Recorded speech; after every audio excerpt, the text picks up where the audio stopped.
আজকে নমস্কার।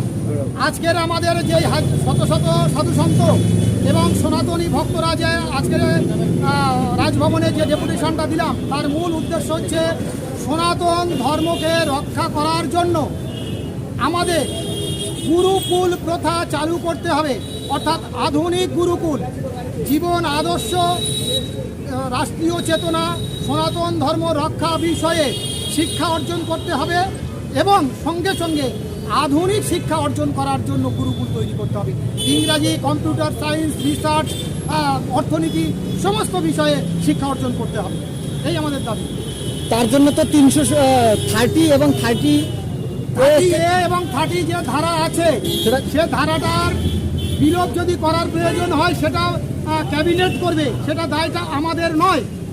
এটা ক্যাবিনেটরা তারা বুঝবে কিভাবে তারা ইমপ্লিমেন্ট করবে, ওটাকে বন্ধ করবে বা ওটাকে অন্য আইন পাস করবে, সেটা দায়িত্ব তাদের কাছে আমরা অনুরোধ করছি 30 এবং 30 ধারা বন্ধ বিলোপ করুক এবং জন্ম নিয়ন্ত্রণ বিল এনে আমাদের ভারতবর্ষের জনসংখ্যার ভারসাম্য বজায় রাখা উচিত, সেটা বলে মনে করি এবং সে দাবিও আমরা রেখেছি। এবং আগামী দিনে আধুনিক চিন্তা ভাবনা করতে হবে, আধুনিক ভাবনা এবং প্রাচীন মনি ঋষিদেরকে আমরা সহস্র কোটি প্রণাম জানিয়ে তাদেরকে অনুসরণ করে আমরা এগিয়ে যেতে চাই। যদি ওনারা না মানে তাহলে আমাদের এই আন্দোলন প্রতিবারে বিভিন্ন জায়গায়, প্রতিটা রেল স্টেশনে আমরা সাধু সন্তরা বৃহত্তম আন্দোলন যাবে। প্রতিটা রেল স্টেশনে গিয়ে আমরা জনসচেতনতা করব, ঘাটে, বাজারের, রাস্তায়, ঘাটে, মন্দিরে সমস্ত ধামে গিয়ে আমরা এই জন্য সচেতনতা করব।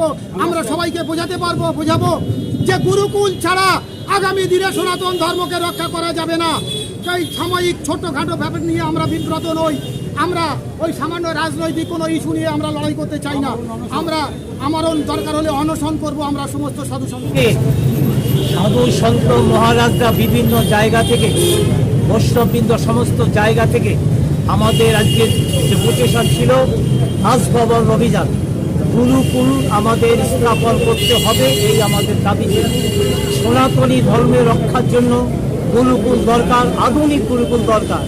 এই আধুনিক গুরুকুলের মাধ্যমে যারা আগামী দিনের প্রজন্ম, এই প্রজন্ম সেই শিক্ষা পাবে, সেই শিক্ষার দ্বারা তারা উন্নত করতে পারবে।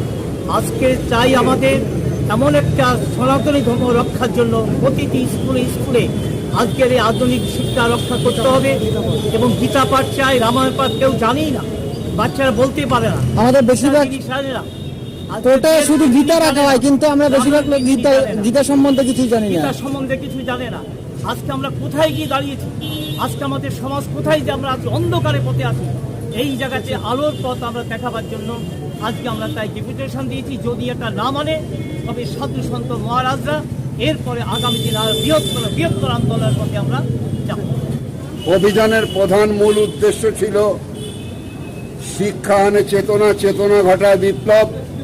বর্তমান যে শিক্ষার্থীরা শিক্ষা গ্রহণ করছে তারা তাদের নিজেদের মানবতা বোধকে হারিয়ে ফেলছে। কিন্তু গুরুকুল প্রথায় যে শিক্ষা ছিল সেই শিক্ষায় যদি পুনরায় আমরা উন্নতিকরণ করতে পারি তাহলে সত্যকার আদর্শবান যুবক যুবতী এবং শিক্ষার্থী তৈরি হবে, যাদের অন্তত সামান্য মানবতা বোধ এবং সে যে মানুষ, এই চেতনা শক্তি তার মধ্যে জাগ্রত হবে। তাই আমাদের উদ্দেশ্য সমস্ত মহারাজদের মাধ্যমে আমরা স্কুলে গীতা পাঠ এবং বৈদিক শিক্ষাকে পুনরায় এই গুরুকুলের মাধ্যমে স্থাপন করতে চাই। দিকে দিকে যত মহারাজগণ আছেন সকলেই এই সুশিক্ষায় শিক্ষিত করার জন্য মনে প্রাণে আমরা তৈরি হয়েছি।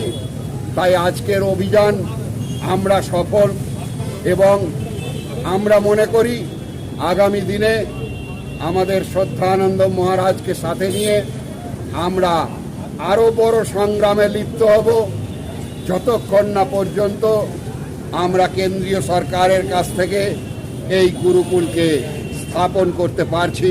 আমাদের এই অভিযান চলবে। জয় শ্রীরাম, জয় শ্রীরাম। ভারত মাতা কি ভারত